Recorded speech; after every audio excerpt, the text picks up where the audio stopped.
নমস্কার বন্ধুরা, বনশ্রী রন্ধনালয়ে আরেকটি নতুন পর্বে সবাইকে স্বাগত জানাই। আজ আবার একটি নতুন রেসিপি নিয়ে চলে এসেছি। আজকের রেসিপি শুক্তো। গরমে শুক্তো খুবই একটা ভালো রেসিপি। তো এই যে আমি বিভিন্ন রকম সবজিগুলো ভেজে রেখে দিয়েছি। আজ আর সবজি ভাজাটা দেখালাম না, সবজিগুলো আমি আগের থেকেই ভেজে রেখে দিয়েছি। এখন আমি কড়াই বসিয়ে দিয়েছি, কড়াই গরম হয়ে গেছে। এখন আমি কড়াইয়ের মধ্যে সর্ষের তেল দিয়ে দিলাম।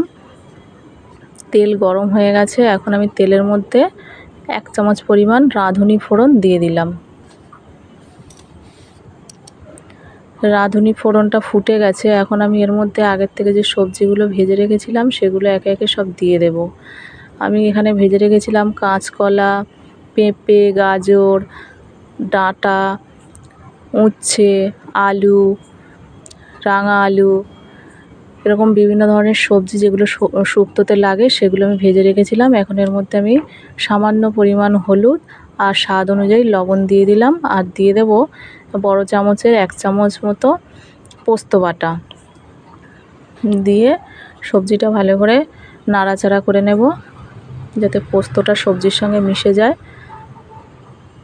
এখন আমি কিছুটা বড়ি ভেজে রেখেছিলাম সেগুলো দিয়ে দিলাম, আর বেগুনটা আমি একটু পরে দিলাম, কারণ নাড়াচাড়া করতে গেলে বেগুনটা ঘেটে যাবে, সেই জন্য বেগুনটা একটু পরে দিলাম। সবজিটা আমার নাড়াচাড়া করার পর এখন আমি পরিমাণ মতো জল দিয়ে দিলাম। দিয়ে এখন এটাকে একটু ফুটতে দিতে হবে।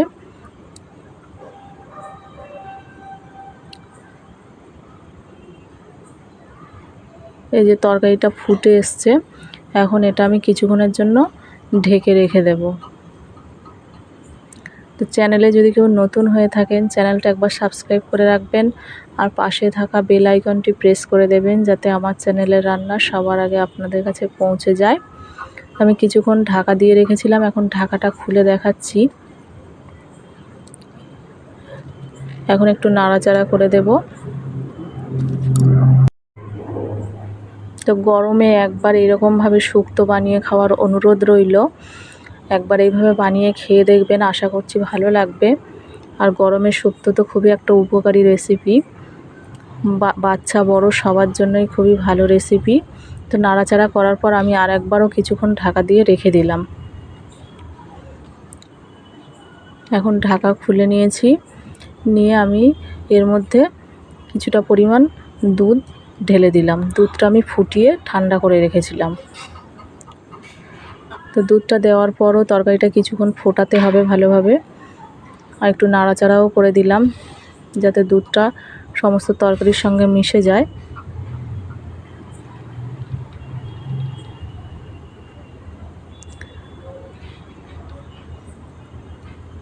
রেসিপিটা যদি ভালো লেগে থাকে একটা লাইক, শেয়ার, কমেন্ট করে দেবেন।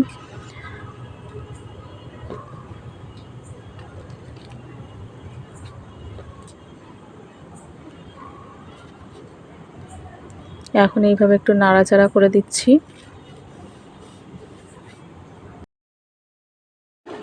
যারা প্রথম থেকে শেষ পর্যন্ত আমার সঙ্গে থাকলেন তাদের অনেক অনেক ধন্যবাদ। এইভাবে আমার রেসিপিগুলো দেখতে থাকবেন, আর একটা করে লাইক, শেয়ার, কমেন্ট করার অনুরোধ রইল।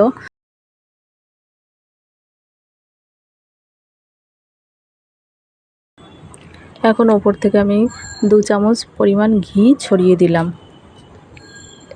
দিয়ে একটু নাড়াচাড়া করে আবারও ঢাকা দিয়ে দেব। এতক্ষণ আমার আজকের রেসিপি এই পর্যন্তই। দেখা হবে নতুন একটি রেসিপিতে আবার। সবাই ভালো থাকবেন, সুস্থ থাকবেন। সবাইকে অনেক অনেক ধন্যবাদ।